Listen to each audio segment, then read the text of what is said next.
In the beginning was the Word, and the Word was with God, and the Word was God. In him was life, and that life was the light of all mankind. The light shines in the darkness, and the darkness has not overcome it.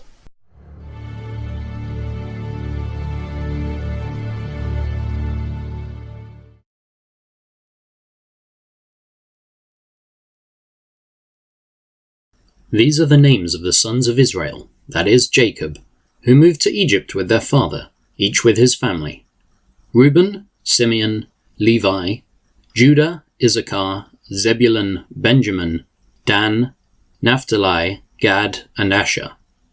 In all, Jacob had 70 descendants in Egypt, including Joseph, who was already there. In time, Joseph and all of his brothers died, ending that entire generation. But their descendants, the Israelites, had many children and grandchildren. In fact, they multiplied so greatly that they became extremely powerful and filled the land. Eventually, a new king came to power in Egypt who knew nothing about Joseph or what he had done.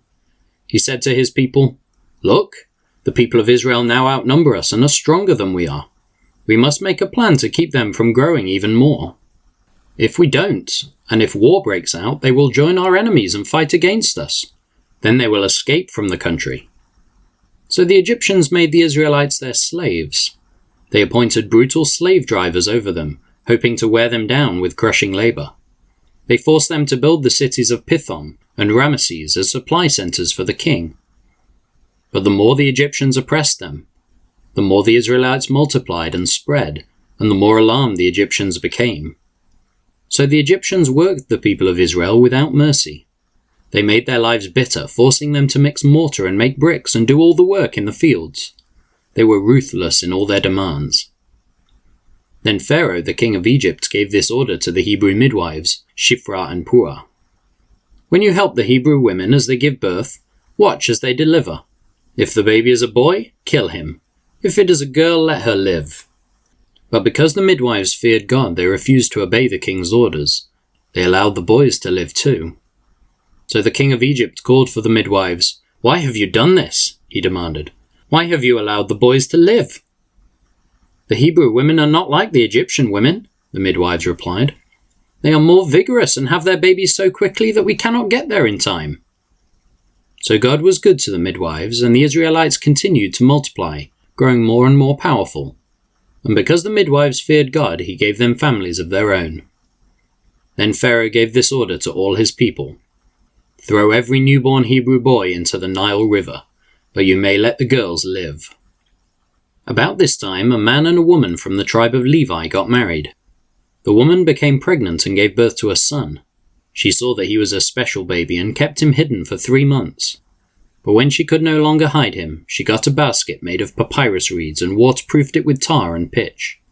She put the baby in the basket and laid it among the reeds along the bank of the Nile River. The baby's sister then stood at a distance, watching to see what would happen to him. Soon, Pharaoh's daughter came down to bathe in the river, and her attendants walked along the river bank. When the princess saw the basket among the reeds, she sent her maid to get it for her. When the princess opened it, she saw the baby. The little boy was crying, and she felt sorry for him. "This must be one of the Hebrew children," she said. Then the baby's sister approached the princess. "Should I go and find one of the Hebrew women to nurse the baby for you?" she asked. "Yes, do," the princess replied. So the girl went and called the baby's mother. "Take this baby and nurse him for me," the princess told the baby's mother. "I will pay you for your help." So the woman took her baby home and nursed him. Later, when the boy was older, his mother brought him back to Pharaoh's daughter, who adopted him as her own son. The princess named him Moses, for she explained, "I lifted him out of the water." Many years later, when Moses had grown up, he went out to visit his own people, the Hebrews, and he saw how hard they were forced to work. During his visit, he saw an Egyptian beating one of his fellow Hebrews. After looking in all directions to make sure no one was watching, Moses killed the Egyptian and hid the body in the sand. The next day, when Moses went out to visit his people again, he saw 2 Hebrew men fighting. "Why are you beating up your friend?" Moses said to the one who had started the fight. The man replied, "Who appointed you to be our prince and judge? Are you going to kill me as you killed that Egyptian yesterday?" Then Moses was afraid, thinking, "Everyone knows what I did." And sure enough, Pharaoh heard what had happened, and he tried to kill Moses. But Moses fled from Pharaoh and went to live in the land of Midian. When Moses arrived in Midian, he sat down beside a well. Now the priest of Midian had 7 daughters who came as usual to draw water and fill the water troughs for their father's flocks. But some other shepherds came and chased them away. So Moses jumped up and rescued the girls from the shepherds. Then he drew water for their flocks. When the girls returned to Reuel, their father, he asked, "Why are you back so soon today?" "An Egyptian rescued us from the shepherds," they answered. "And then he drew water for us and watered our flocks." "Then where is he?" their father asked. "Why did you leave him there? Invite him to come and eat with us." Moses accepted the invitation, and he settled there with him. In time, Reuel gave Moses his daughter Zipporah to be his wife. Later she gave birth to a son, and Moses named him Gershom, for he explained, "I have been a foreigner in a foreign land." Years passed and the king of Egypt died, but the Israelites continued to groan under their burden of slavery. They cried out for help, and their cry rose up to God. God heard their groaning, and he remembered his covenant promise to Abraham, Isaac, and Jacob. He looked down on the people of Israel and knew it was time to act. One day Moses was tending the flock of his father-in-law Jethro, the priest of Midian. He led the flock far into the wilderness and came to Sinai, the mountain of God.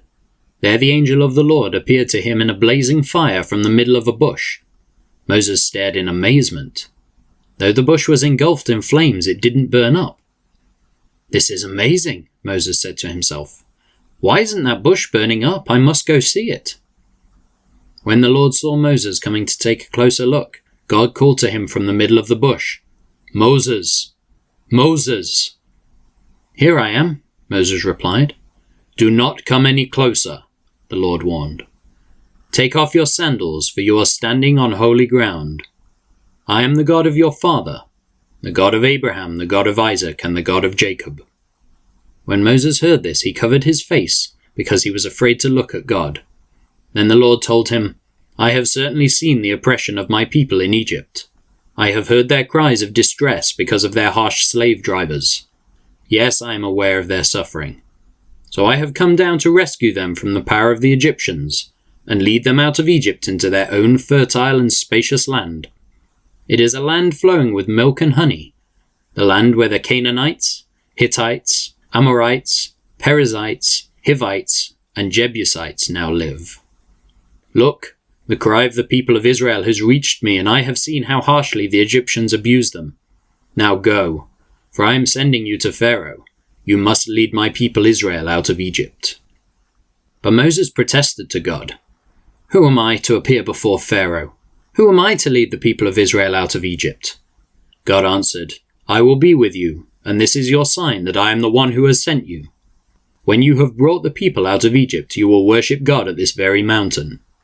But Moses protested, "If I go to the people of Israel and tell them, 'The God of your ancestors has sent me to you,' they will ask me, 'What is his name?' Then what should I tell them?" God replied to Moses, "I am who I am. Say this to the people of Israel, 'I am has sent me to you.'" God also said to Moses, "Say this to the people of Israel, 'Yahweh, the God of your ancestors, the God of Abraham, the God of Isaac, and the God of Jacob has sent me to you. This is my eternal name, my name to remember for all generations. Now go and call together all the elders of Israel. Tell them, 'The Lord, the God of your ancestors, the God of Abraham, Isaac, and Jacob, has appeared to me. He told me, I have been watching closely, and I see how the Egyptians are treating you. I have promised to rescue you from your oppression in Egypt.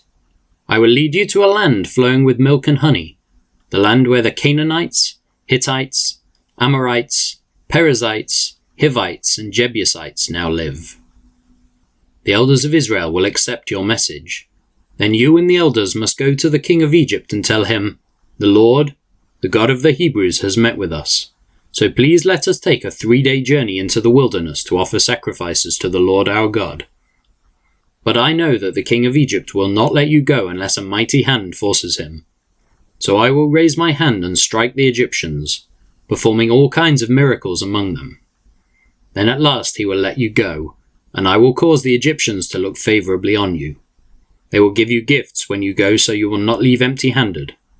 Every Israelite woman will ask for articles of silver and gold and fine clothing from her Egyptian neighbors, and from the foreign women in their houses. You will dress your sons and daughters with these, stripping the Egyptians of their wealth.